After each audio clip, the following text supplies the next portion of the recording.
Maswerteng gabi po mga ka-STL. Narito na po ang resulta ng STL Pangasinan para sa araw na to, 3rd draw, December 21, 2024.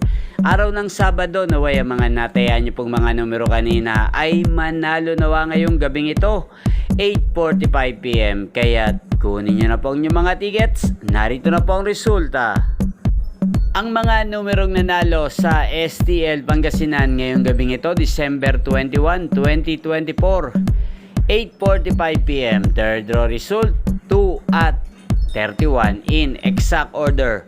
Sa lahat po ng tumaya kanina sa STL Pangasinan para sa third draw ng 2 at 31, congrats po sa inyo. Panalo po kayo. Again, 2 at 31.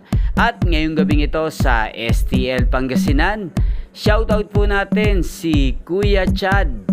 Kuya Chad ng Pangasinan, shoutout po sa iyo. Naway nasa mabuti ka pong kalagayan. At ang mga tinataya mo mga numero sa Pangasinan, sana ay manalo na po ngayong gabing ito. At sa lahat po ng mga taga Pangasinan dyan, shoutout po sa inyo. Naway nasa mabuti rin po kayong kalagayan.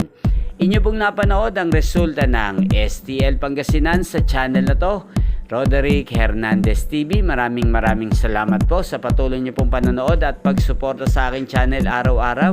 Huwag pong kalimutang mag-subscribe. Thank you for watching. Sa mga nais pong ma-shoutout sa channel na to, mag-comment lang po kayo.